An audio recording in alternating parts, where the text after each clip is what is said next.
So another community call for Phoenix, and this again will have a little bit of a different approach to it. We're going to go through for a little bit of a presentation time and then a little bit of peer-to-peer discussion time and just bringing up some ideas. I've got some questions that will be presented at the beginning and at the end just so that we can have um, a bit of a reflective time over this particular topic. And the topic is the pace of sustainable adaptation. So, coaching through a transition without burning out the human system. Now, there's a reason why I find this very interesting topic, is because essentially what we are in the job of is changing people's lives through them adjusting their behaviors, through them being able to make changes that are and will be profitable for them in their journey moving forward. And how that looks obviously is very different from one person to the next, but overall the concept is we help them make changes in order to be able to move forward. I just want to pose some questions here that I did put this in the community hub as well, but obviously I think I probably put it on Instagram as well, I think. But if you can just have a little look at these questions, and we'll just want to reflect on them as we go through the presentation. Then we'll refresh ourselves at the end just to like have a little bit of a chat about them after. So, how do you recognize when a client is adapting sustainably versus simply pushing harder? What signs suggest a client's emotional or physical resources are becoming depleted? How comfortable are you with slowing the pace of change when a client wants rapid progress? In what ways might your own beliefs about productivity or success influence the pace that you encourage? And the last one, how do you help clients balance growth with recovery during periods of transition or change? So if you want to take a screenshot, we'll go back to those anyway, as and when as we need to at the end.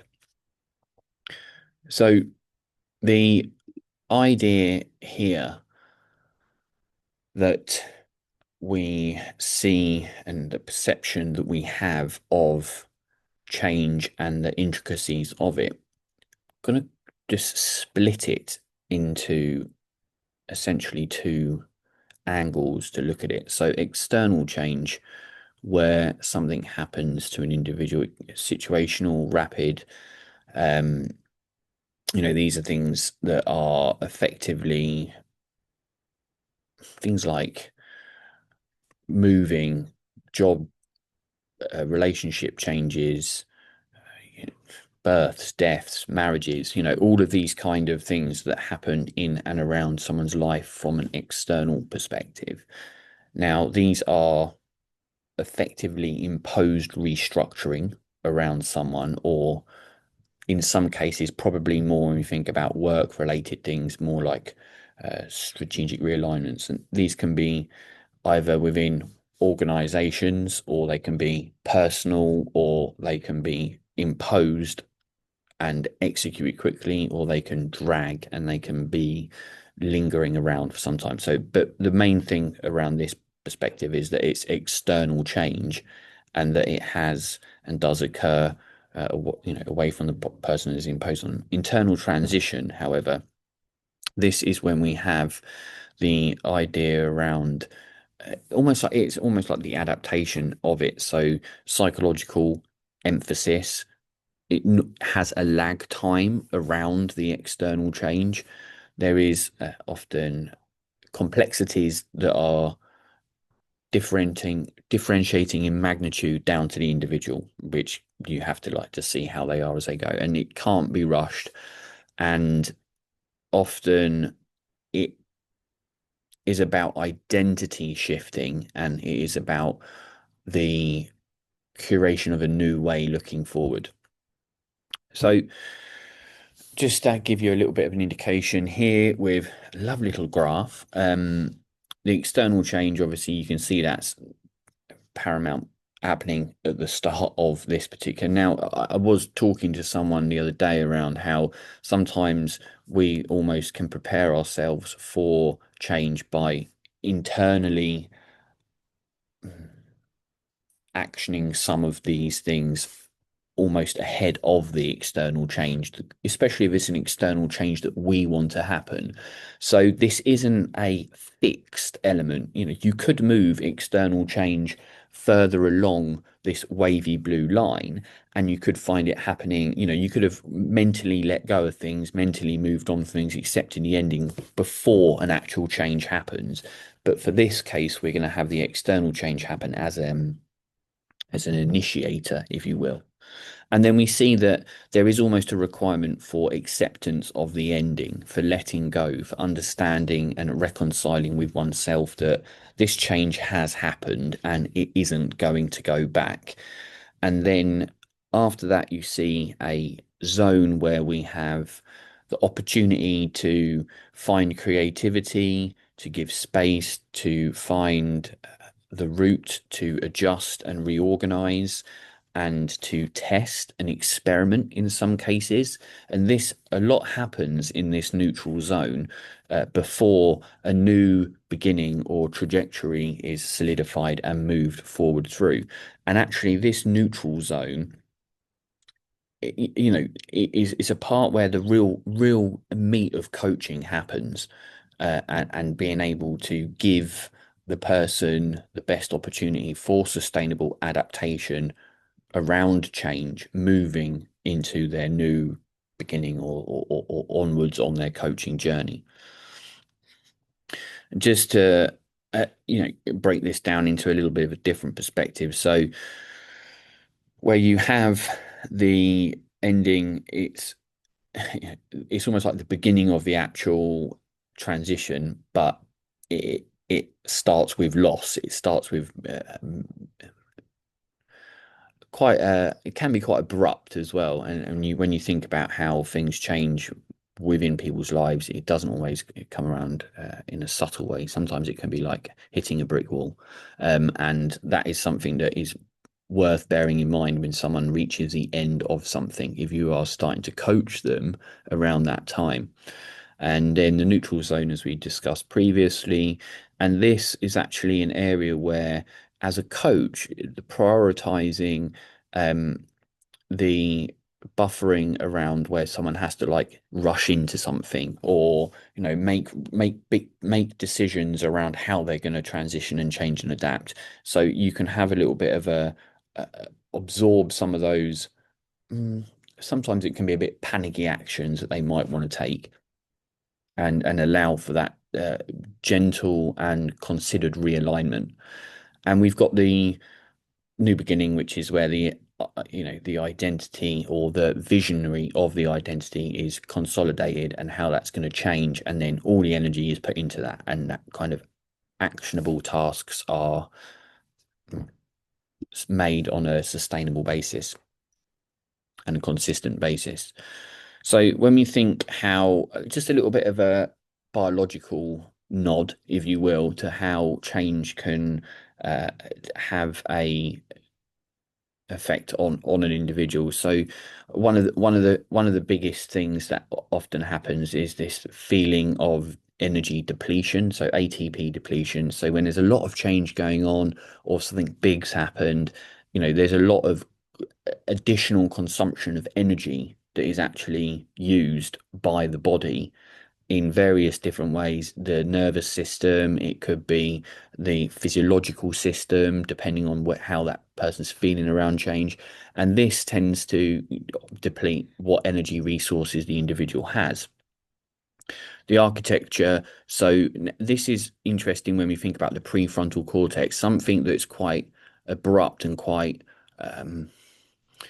even sometimes to a degree traumatic or negative change or perceived negative change can have a negative effect on some of that prefrontal cortex neuron, um, uh, the neuron setup that essentially helps decision making, helps rationalize thought, and also from a cognitive perspective, that can be diminished when you think about working memory or the ability for the prefrontal cortex to communicate with the limbic system and regulate any emotions. So that can also happen from a biological and neurological integration.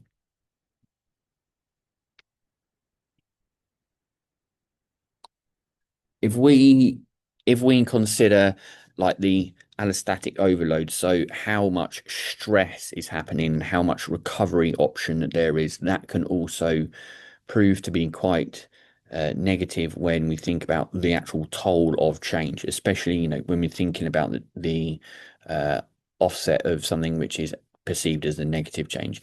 We also we also find ourselves having positive changes and being able to move through in a lesser stress related or a more rational position or with more energy, depending on how we perceive the changes that we're having to make, and if we're having to make a lot of them, or if it's just one of them, or if they've been imposed.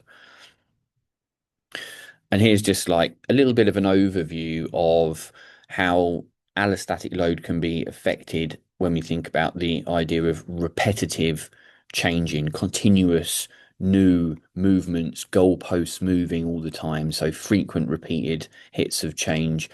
If there's failure to actually almost adapt accordingly, the nervous system has this like peak and drop, and then has a difficulty in being able to switch off, which is where we see it come from the third type, where we don't have the ability necessarily to recover or to reduce the effect that it's having.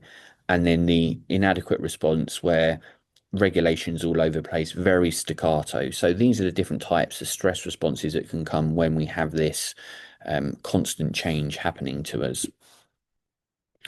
So real time adaptation, and when I've worked with clients before, there is often a sense of um, sometimes people think they've got this, they're sorted, this change has happened, or they're having to adapt and adjust, and they think that it's all done and dusted and it can happen in a short time. And it's not until after a little bit down the line where they start to think, actually, this has been quite traumatic, this is quite challenged, this has got a lot of things which I thought I had, which I don't actually have. So you can get almost like a delayed response to changes that have either even been decided to have been made or have been imposed. So when we consider how we would want to move forward through the process of adapting to change, there has to be a continuous checking in with clients to say, like, okay, right, we've made these changes to your nutrition, to your health, to, there's these changes have happened in your life, and they could be any changes, work, relationship, things have happened externally.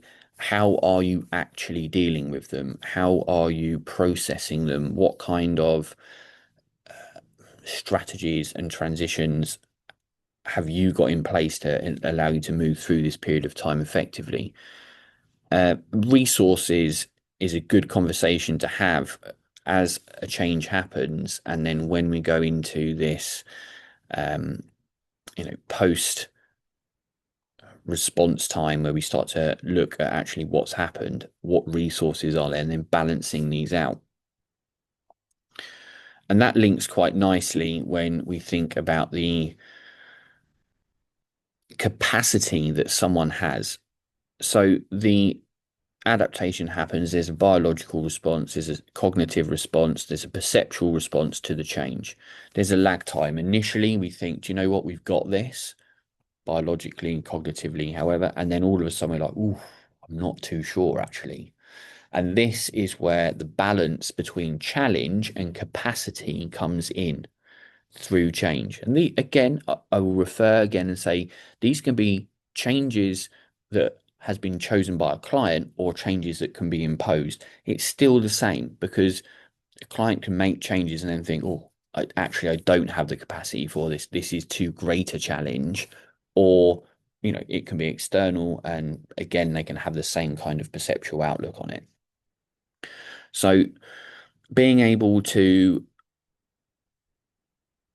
pace the change and pace the different aspects of multiple changes throughout a period of coaching journey is very important. And having the idea around being able to understand around what energy is available to facilitate the changes and maintain the changes and adapt through them.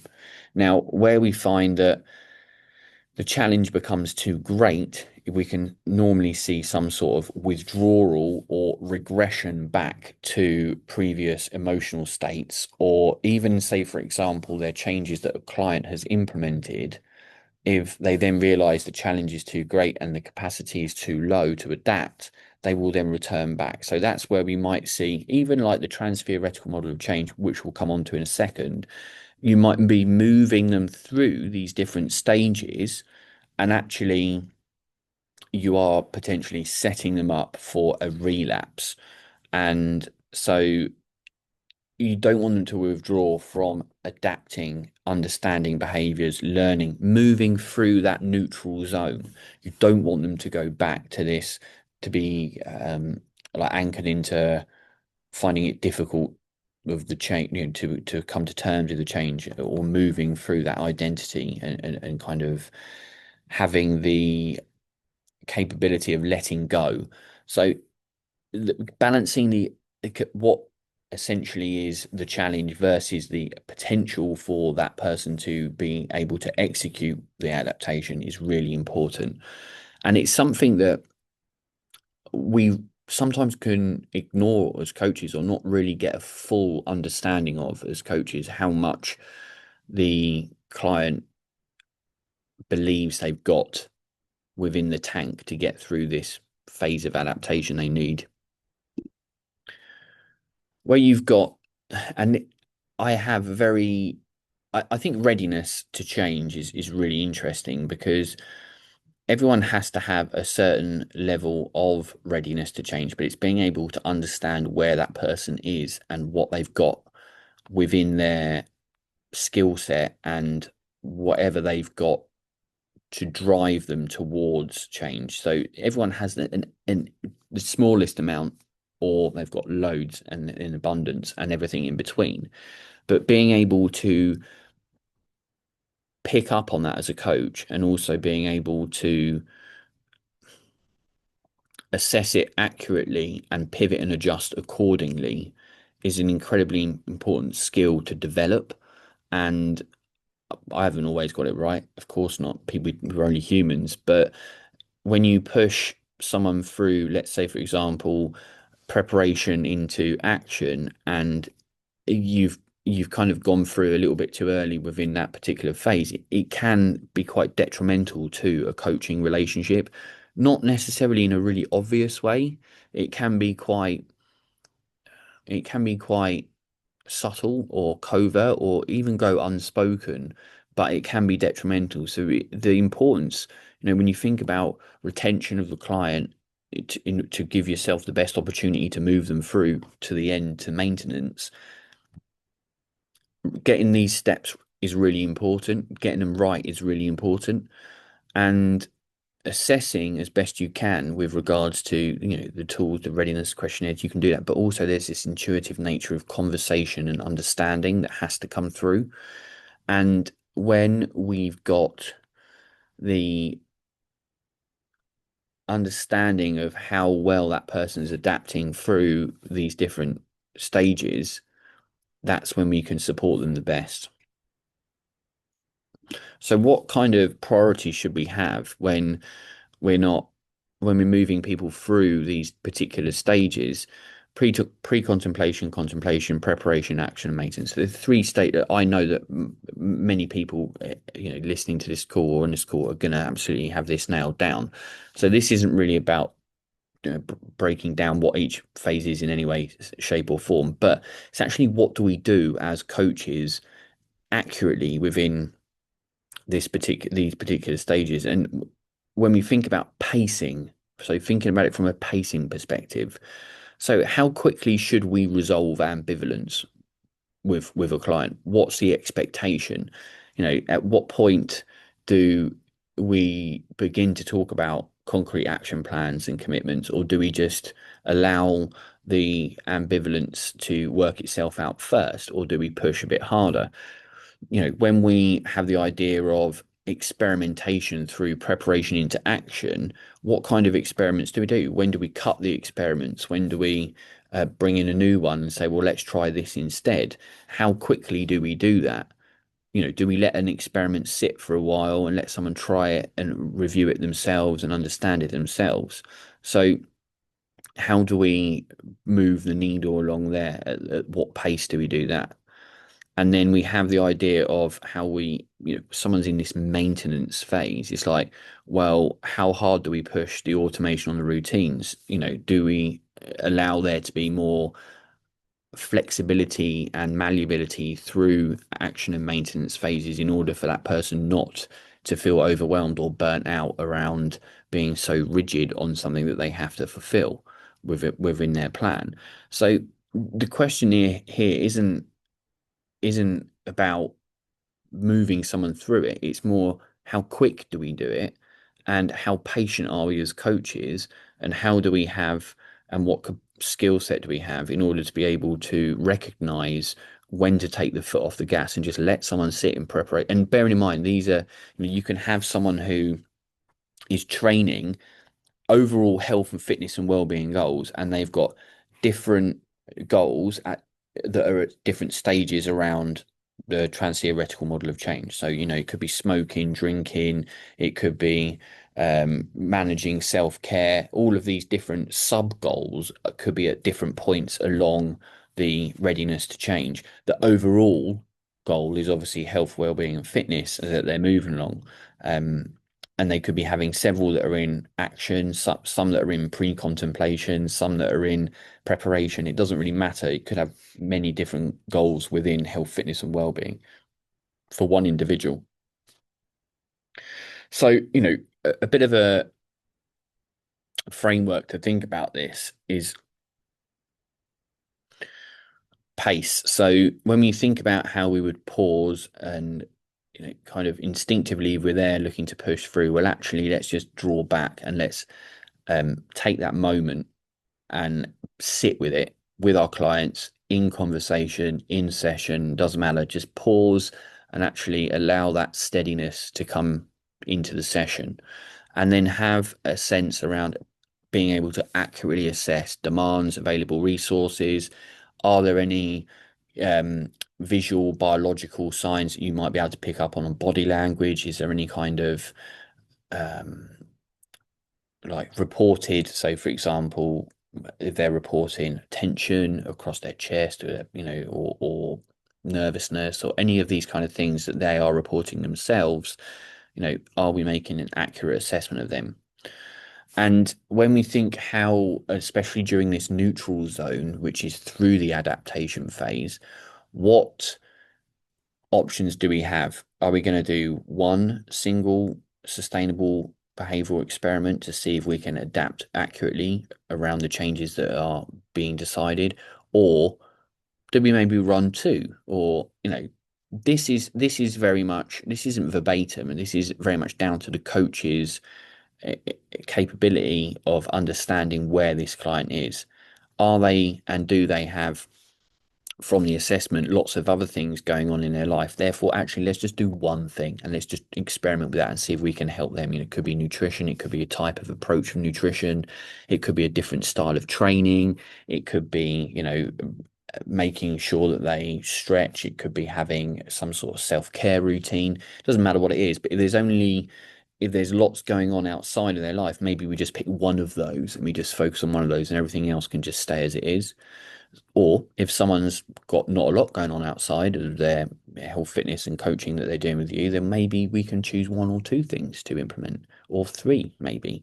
But that is, again, this pacing that has to happen around the adaptation angles that are being approached, and then evaluate, obviously measuring, how can we see the benefits? When are they coming in?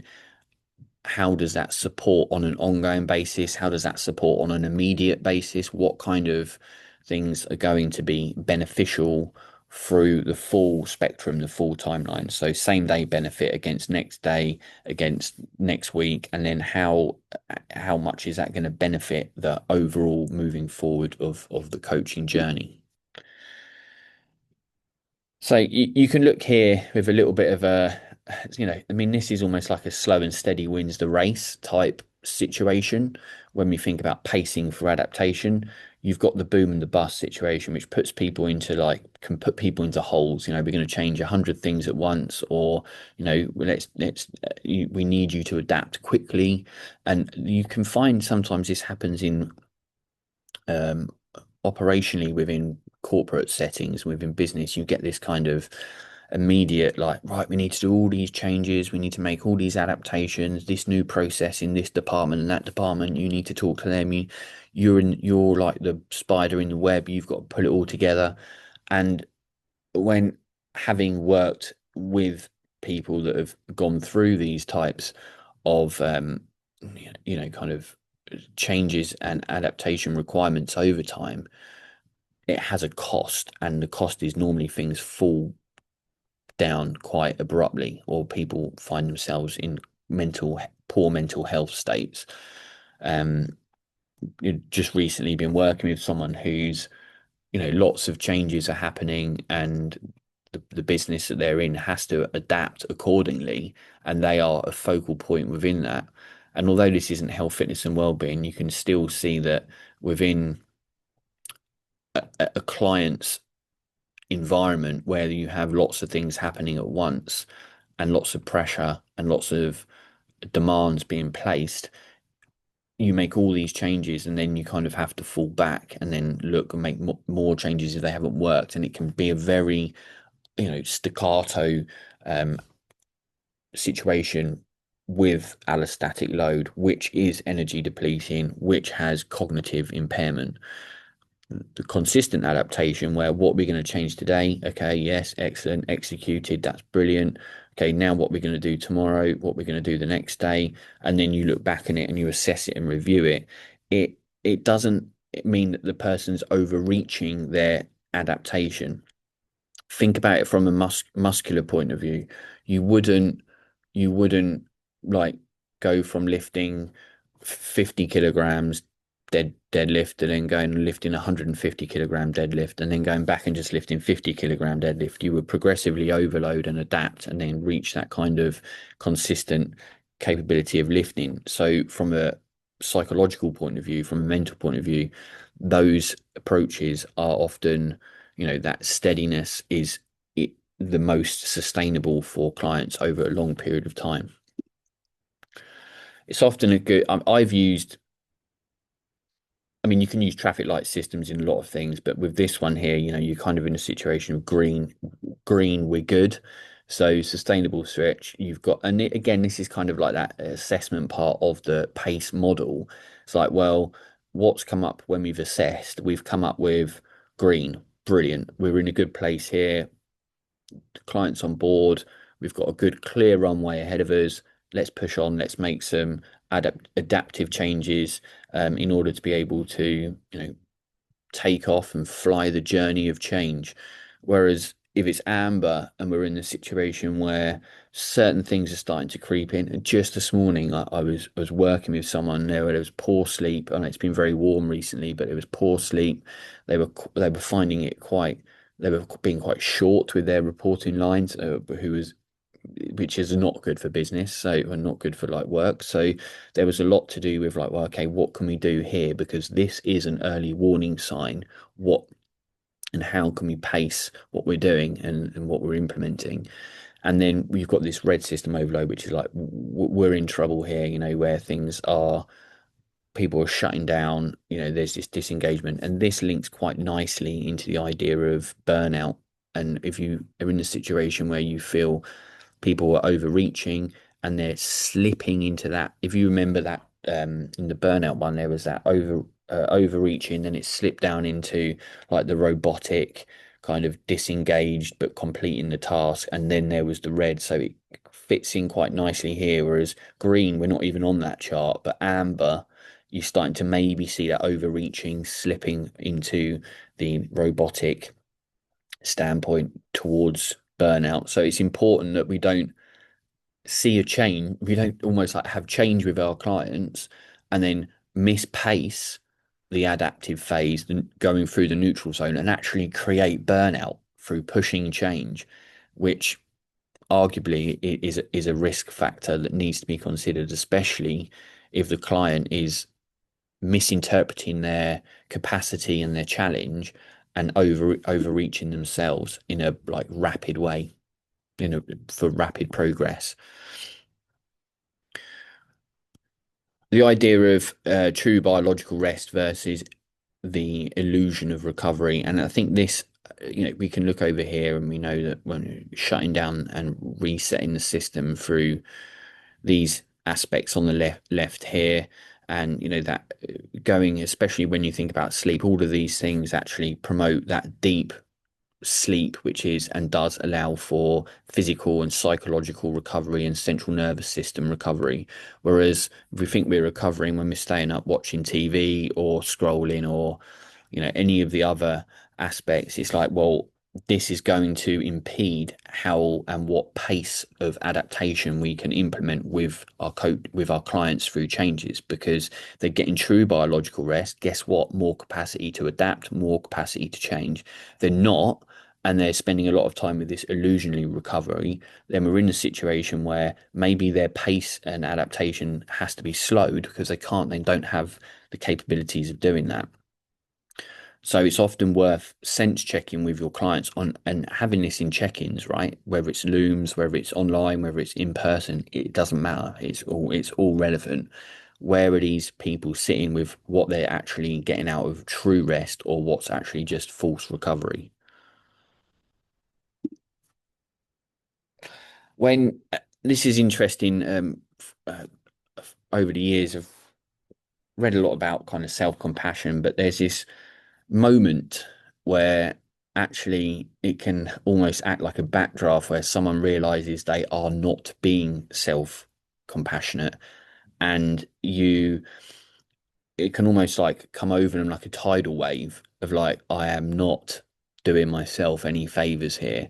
And there's different reasons that, like, the relentless pace and pushing and attentiveness to work or exercise, or the over focus and conscientious grasp of nutrition, which can happen, as we all know, is one of those things where when someone takes the moment and you create that space and they then reflect accurately and go, do you know what? I've not been looking after myself. You can often find this emotional backdraft where you start to see that the person's actually had that aha moment. So having to sometimes be prepared for that from an emotional standpoint as a coach, where you can let the person um, realize it, let them find some level of regulation through breathing, allow them to exist, reflect, and then start to, well, from a coaching perspective, you wouldn't want to jump in and fix it. So you're going to let them realize, maybe start to come up with some solutions. And that is quite a difficult thing to do as a coach when you can see someone who's realized actually they've not been looking after themselves at all well. And they need to find that um, moment where they can broaden their perspective and then see what options they've got in front of them and how to move forward. But you almost have to watch it as a client, as a coach, almost so watch it unfold in it. And it's hard because when they're actually in a position of realizing everything, it can be very emotionally charged. But you have to detach yourself as a coach to a degree, obviously show empathy, but allow them to go through this kind of like stage where they can then start to be kind to themselves. When we think about the driven the vision driven changes, so, and this is important when we think about from an emotional perspective and how positive emotions are important for allowing cognitive pathways. So imagine ourselves in the neutral zone. This is really important to focus in on positive emotions through this adaptive transition, through the change initiative or that have been decided or imposed. It's really important to find positive emotions where we can, because that actually has a massive effect on being able to manage levels of stress and consequently reduce the negative impact that any worry or anxiety or burnout can be having. So finding those positive emotions and uh, almost leaning into them and avoiding the negative side of, you know, which obviously conversely will increase stress, narrows field of vision, limits creativity, and has a negative effect on the nervous system. So we want to, even though there's change going on, we want to keep someone in like the vagal part of the nervous system where it's very calm, very um, rational, and being able to use positive emotions to move forward rather than negative emotions to create sympathetic nervous response and then obviously shut things down.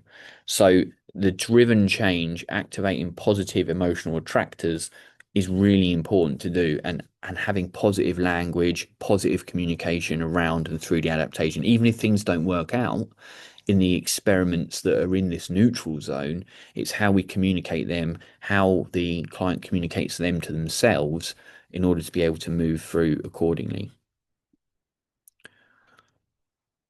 Having the idea around the meta system of where you can see how this can impact and how this moves itself out from a core central change. So organizational system changes, right? So whatever this transition is, external or internally decided, you have this chaotic moment where we're going to change. And then obviously in a negative standpoint, the client can experience any of the different emotions. They can experience any kind of, you know, perceptual um, feelings of panic, exhaustion, or it doesn't matter, whatever the client's feeling, but this can be absorbed by the coach.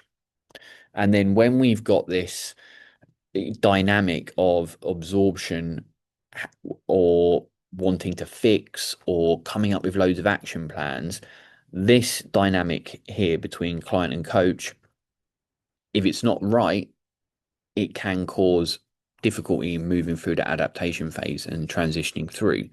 So supervision is really good for being able to have your, as a coach, just have your um where you sit coaching someone's movement and through their adaptation phase because of a change. How is that being implemented, and how are you coming to that environment as a coach? And that is where we can have this kind of knock-on effect, and um it's an outward ripple, basically. Supervisors obviously have to, they work within groups and have supervision as well, and arguably you have a kind of ecosystem that essentially supports itself back in, where the idea of change and transition is not seen as chaotic, and it's not, and the client doesn't experience negativity, and the coach doesn't have to absorb too much, because you have this like calibration, if you will, through having and experiencing different conversations and different support. So it kind of works, itself out and then works itself in, and it's calibrated in that way. There's a couple of things. So spoon theory is an interesting, so like how much when we think about pacing and we think about how there's just a couple of tools here, like the traffic light system we've mentioned. The spoon theory is where you would find how much energy, how many units have you got, what can you actually carry, and um, how can you manage your levels of energy expulsion in order to be able to move through the adaptation phase, and where do you need to conserve energy. And that can often work, with people which can be quite um, affected by their environments in a very highly sensitive way. the spin theory is quite good. Go, okay, we've run out. Let's just now stop for today, or let's just change this, or and have a bit of a downtime to reset and and recoup, if you will. Energy accounting is one of those, kind of like it's the bank account type of thing, where okay, how much have I got in the bank? How much have I taken out, and how much do I need to replenish in order for me to be able to manage my accounting so I don't go into the negative? And that's why when you're working through various different parts of or different demands through the adaptation or training phase, it's often useful to have almost like metaphors, or some are more visual, some are more number focused, some are just for yourself as a coach for you to reflect on, and others are also for you to communicate with your clients in order for them to understand the dynamic and also be able to manage that adaptation phase that you're going through. Cool.